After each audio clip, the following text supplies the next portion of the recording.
गुलाब तो कांटों में ही खिला करते हैं, दिए तो आंधी में भी जला करते हैं। खुशनसीब बहुत होती है वो शाम, दोस्त आप जैसे जिंदगी में जन्मिला करते हैं। हेलो हाय नमस्ते बुला पीजी, मैं हूँ आपकी मस्तानी शाम होस्ट जोसलिन नारायण। मस्त मगन गाने, ताज़ा खबरें और बहुत कुछ हर शाम 4 से रात 7 बजे तक राइट किया on radio Fbctv।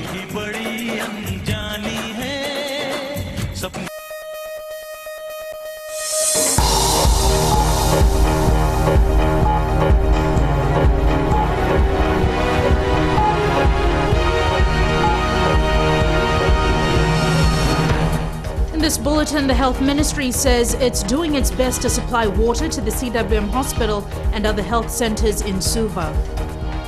WAF to conduct routine maintenance checks on the infrastructure to avoid catastrophes. And New Zealand and Fiji discuss finer details of seasonal worker program ahead of signing tomorrow.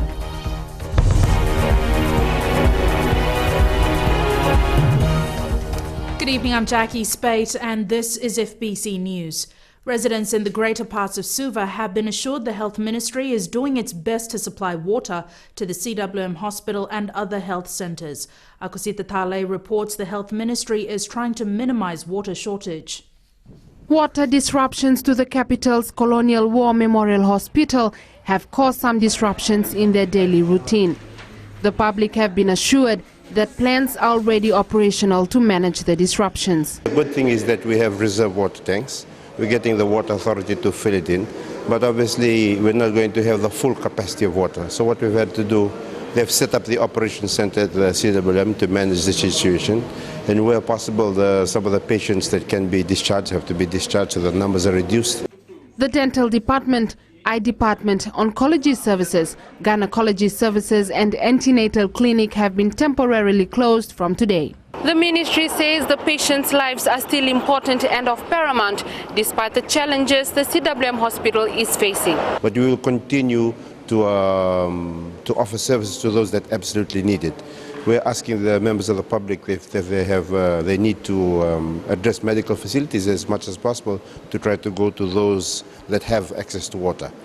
The public has been advised to either visit Valelevu, Makoi, Nausori or Wainimbokasi health centres, as Raiwanga, Samambula and Lami health centres may also be affected with the water disruptions. The ones that like CWM that don't have access to water, we'll look after those that are there and those that are in urgent medical attention. But over the next few days, hopefully until the water comes back on, we're trying to manage the situation.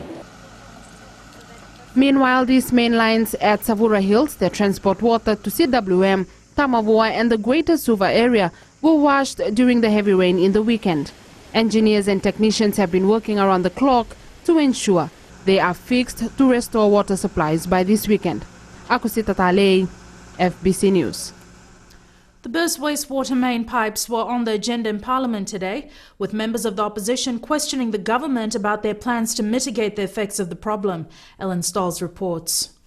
The opposition raised concerns about the health implication of the sewage spill, not only on the environment, but also on the health of people in the area. Involved, and we are continuously involving the Ministry of the Environment and their experts to see what are the effects right now, what's going into the river. Ikundundu added the government will, through the Water Authority of Fiji, conduct routine maintenance checks on the infrastructure going forward to avoid such catastrophes. We do have a government effort that is looking at that, Madam Speaker, and I want to assure the member that that is something that we have under control, and the Ministry of the Environment, with their own expertise, coupled with expertise from the Fiji National University and the other areas. I know you're suggesting USP.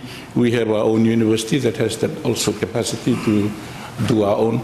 So we're all working closely together to be able to monitor that.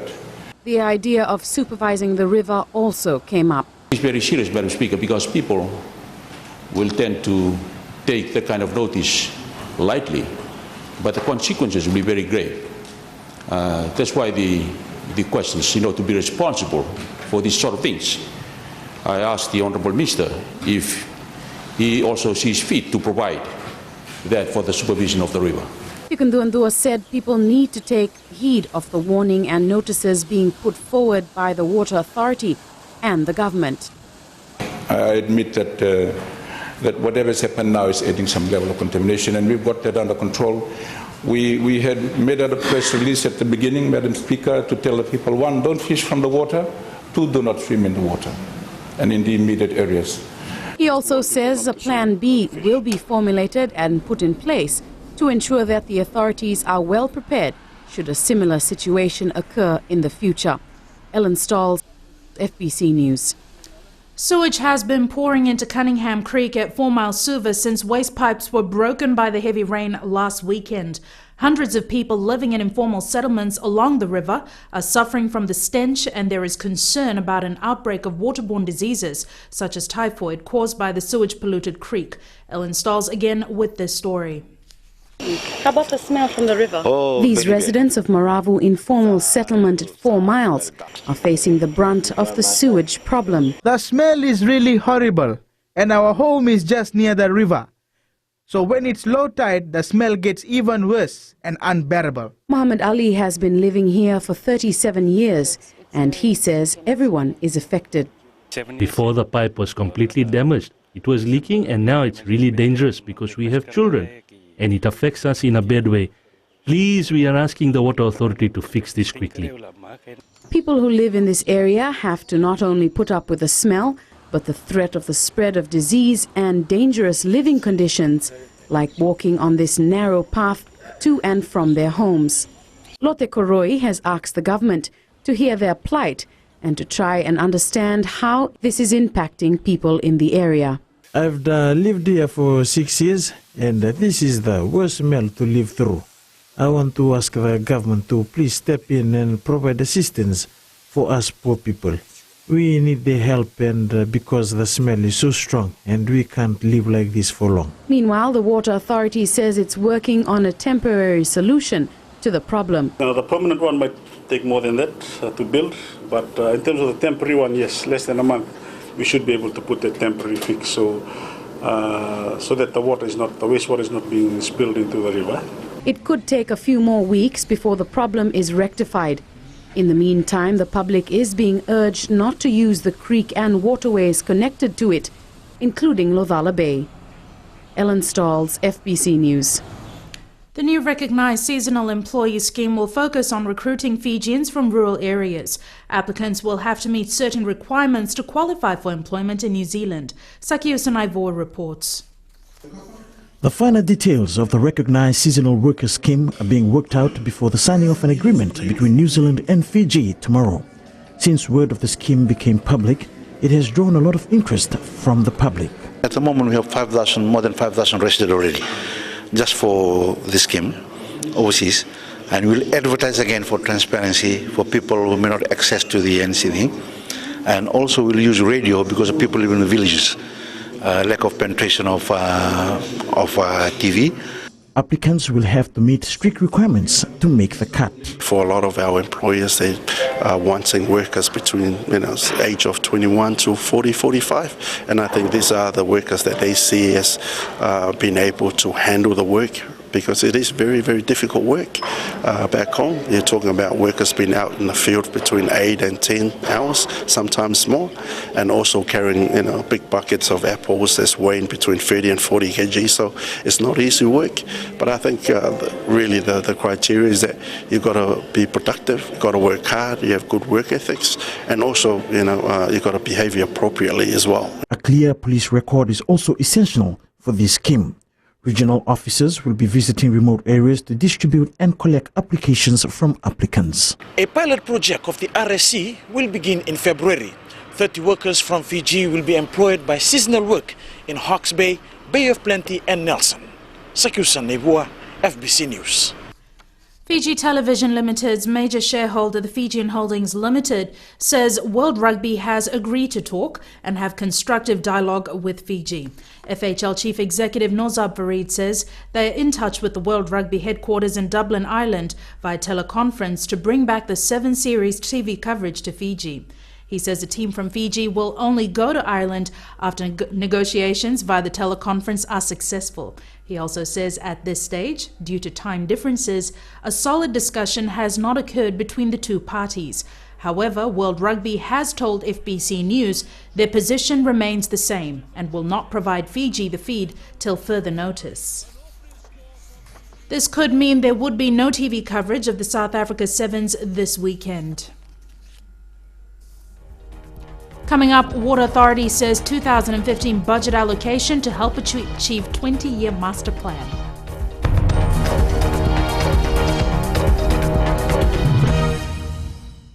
Sarwanduru na kaloko na Radio Fiji 1 and Domi Biki na Bungani Binano. Nisambula Binaka, Nangonoboro Tagni Rongoser, Nangona Nindreko Malolo. Nisambula Binaka, Oyo Melikilangi. Ningina magatumana nungu bengi rawi maina moni tiki na warombuka na rua kina wana kaloko nangona ni rongo mani sana waki na wono nangona ni rongo sere and Radio Fiji 1 na ndomo ibiti na vonga ni be yanu.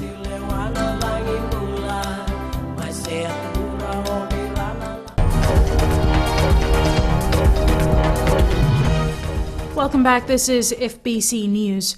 The Water Authority of Fiji is thankful that the government has realised the need to increase its budgetary allocation, which now stands at $239.2 million for 2015. This allocation is a massive $99 million increase from the previous year. Ellen Stolz reports. There are huge plans for the funds that are earmarked to be invested in the Water Authority of Fiji. We have a 20-year master plan that we've, starting to implement now, and the allocation next year will assist us in achieving that master plan to set up our infrastructure for population growth and developments that are in line for the major urban centres. Rovai says there is a huge backlog of infrastructure upgrades, and they are working hard to ensure all customers receive water supply 24/7. He says the authority will be sticking to its 20-year master plan and will also be looking at setting up more reservoirs. There are some water sources that we have identified that we'd like to start work on. The construction of some of these water sources may take 2 to 3 years because you're talking about pipe works, treatment plants, reservoirs, but we can start on it next year. And also like I said, the intermittent supply areas will require pipe replacement. Will also require rezoning of certain supply areas and the construction of a few reservoirs. So that's in the plan for next year. The authority currently supplies water to more than 144,000 residents. Ellen Stolz, FBC News. The Infrastructure Ministry plans to construct a 4-lane highway from Suva to the Nausori Airport. Infrastructure Minister Fbctv revealed the plans in Parliament in response to questions about the traffic flow raised by the opposition. Rishika Kumar has the details. Traffic between Suva and Nausori has always been a concern for peak time travellers. Opposition Member of Parliament Joseph Adulaki Varata questioned the rationale behind building a 4-lane road only in the vicinity of the Nausori Airport. What's the point? What's the purpose of just constructing a 4-lane road from the airport to Nausori Airport? After that, it's a bottleneck again. Who are we going to impress just coming to the airport to the thing? I think we should look at the whole roading network, not just from the airport to a short distance. In response, Minister Fbctv clarified that there are plans to construct a 4-lane highway from Suva to the Nausori Airport. He added the project will benefit many people. 4 lanes all the way to Suva, Madam Speaker. And the benefits of that I do not have to tell this honourable House. And I think that's, apart from giving work to architects and land surveyors, which I'm sure the honourable member may be benefiting from in due course, it's of great significance to the nation. The ministry also has plans to build a 4-lane highway along Vudi Road that leads to the back of the Nausori Airport. This is in line with plans for the relocation of the terminal building. Rashika Kumar, FBC News. The Fiji Police Force and the Land Transport Authority have begun their joint operations to curb traffic offenders over the festive season. Past trends show there is a rise in traffic offences during this time of the year. Sakyusa Naivur reports motorists can expect to see an increase in police patrol on the roads. Speeding, drink and drive, not adhering to traffic rules and careless driving are some of the major offences recorded by the police and the Land Transport Authority throughout the year. The trend is an increase in such offences, especially over the holiday season, and the police will be on the lookout for offenders. This is the normal operations that they used to do. However, it will intensify once we go into the festive period operations, as we are expecting and anticipating a movement of people along our main highways. So you expect visibility of police vehicles and our traffic officers along the road as we go towards Christmas and also New Year season. Officials are determined to make this festive season safe for all road users. Job really is to ensure a safe and a good festive season. So that's what we're doing now, together with the police. It's a collaboration and it's a work both with authorities, and even at this time too, we are including some of the enforcement from the municipal councils, and that really boosts our manpower and also the team. Monitoring will be increased around the country, and the police force has fully equipped its officers. Breathalyzer machines are decentralized to our divisions and stations. So all our traffic departments have a breathalyzer machine with them just to test the drivers. Should they alleged to be drunk while driving. So the machines are there with our traffic officers in our stations and in our various divisions. The authorities will be coming down hard on those caught breaking the road rules. The death toll now stands at 43 compared to 38 at the same time like this last year. Sakyusa Naivur, FBC News. The Fiji Women's Rights Movement, other civil society organizations and members of the NGO Human Rights Coalition have marked World Human Rights Day with a march through the city of Suva. Today's event also marks an end to the annual 6 days of activism on violence against women that began on 25th November. Shireen Lata reports. Activities to commemorate this significant event are being staged on a global scale, with various countries demanding an end to gender-based violence. Here in the country, civil society organizations and NGO Human Rights Coalition gathered in Suva. We've got a strong focus on the leadership of young women towards realizing human rights in Fiji, and our girls theatre program has been performing in communities in the Tailevu and Nakelo area during the 16 days of activism, and they'll culminate with a final performance here at the Civic Centre today. Human rights are rights inherent to all human beings, regardless of their nationality, place of residence, sex, national or ethnic origin, color, religion, language or any other status. Human rights should be every day because we live the experiences of violation, whether it comes in so many forms, and we are always negotiating our power, the many multiple identities that everyone carries, whether you're from an elite group or whether you're from a marginalized group.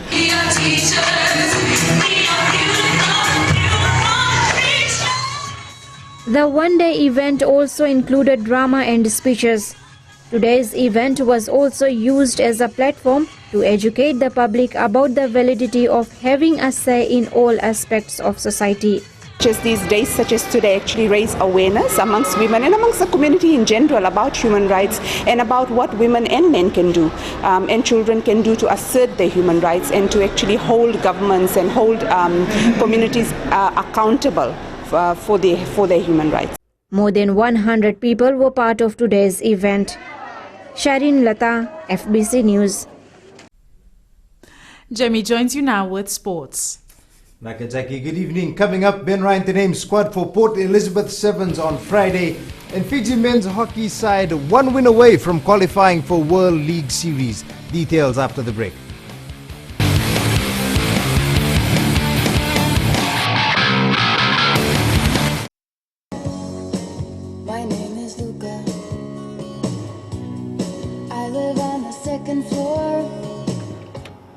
Gold FM, Molly, the classic hits. I hope you're having fun so far. You're listening to The Ride, and I'm Kara, taking you through your afternoon. Stay with me to listen to more awesome classics right here on The Ride.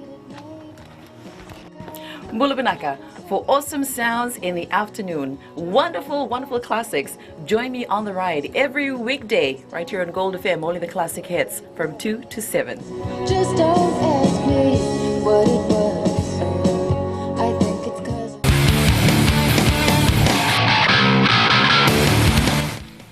Vodafone Fiji Sevens coach Ben Ryan says he will decide the final makeup of his team for this weekend's South Africa tournament on Friday. Ryan says the team is in good spirits and they have 2 players in Manueli Langai and Ilisoni Tabaingia with the side at present. However, Ryan says he has not as yet decided on whether he will make changes to his 12-member team, which finished 3rd in the Dubai Sevens last weekend. Meanwhile, the Fiji Sevens side takes on France at 9:30 p.m. on Saturday and Canada at 12:46 a.m. on Sunday. The last pool match is against Scotland at 6:26 a.m. You can catch live commentaries of Fiji's matches on Bull FM. Meanwhile, England's Tom Mitchell says former Fiji Sevens rep Samisoni Viriviri is the toughest opponent he has played against in the World Series. Viriviri, who now plies his stride in France, was hailed by the English Flyer as one of the most outstanding players in the abbreviated code. I say very unbelievable pace. Scored so many tries last year. The Fiji national netball team for the Oceania Tri-Series will be named early next month. Coach Kate Carpenter has been working hard with her players and will be trimming her squad a week out from the tournament, which will see Fiji play the Silver Ferns and Samoa. Josephine Navula has the details. The commitment and input of players has impressed the national mentor as Fiji prepares to face former world champions, New Zealand and Pacific rivals Samoa next month.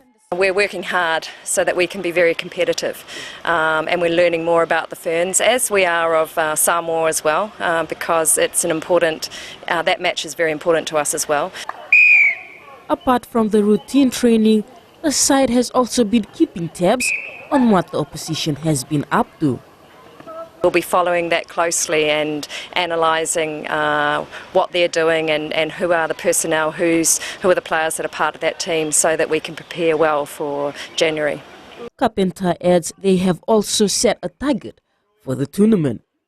We're preparing for a really good performance, and so we have goals in place, targets that we want to reach, and we want to be a step forward in comparison to what we've done previously against the Ferns. The final squad will be selected on the 3rd of next month and will march into camp 1 week prior to the tournament, which is on the 19th at the Vodafone Arena in Suva. Josephine Navula, FBC Sports. The Fiji men's hockey team is just a win away from qualifying for the World League Series in India next year. Today they upset the Australian countryside 6-4 in a penalty shootout. The Aussies led 1-0 at the break, but with strong home crowd support, Fiji came back invigorated and tied the match at 2-2 at full time. The side now needs only a win against Papua New Guinea to make it to the event in India. The Fiji-Papua New Guinea match starts at 4:30 tomorrow afternoon at the National Hockey Centre in Suva. The pools for the Chris Sainz National Club Championship finals were drawn today. Each pool consists of 4 teams, 2 each from the Southern and Western Division. The final round of pool matches is currently underway in the Southern Division, after which the pools will be confirmed. Civic of Suva and Namaka of Nandi are considered the favourites, with both clubs bolstered by a number of district reps. Meanwhile, Chris Sainz today handed over a cheque of $8,000 for the tournament, with the winner to walk away with $3,000. The finals will be played at Ratu Dakambao Park in Nausori from this Friday to Sunday. That is your sports for tonight. It's back to Jackie now with business.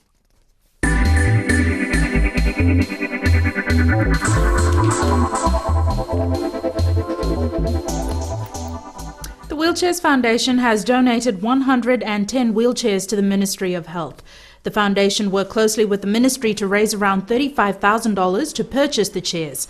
Former Fijian resident Chetan Singh says they want to help people of all ages.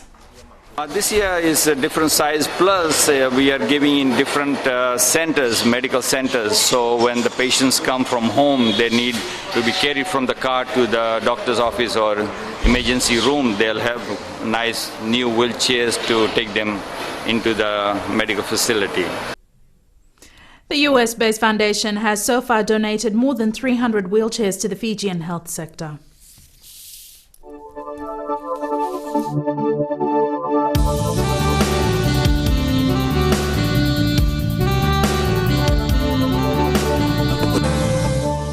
Showers affected the eastern parts and interior of the larger islands. Elsewhere, fine weather prevailed.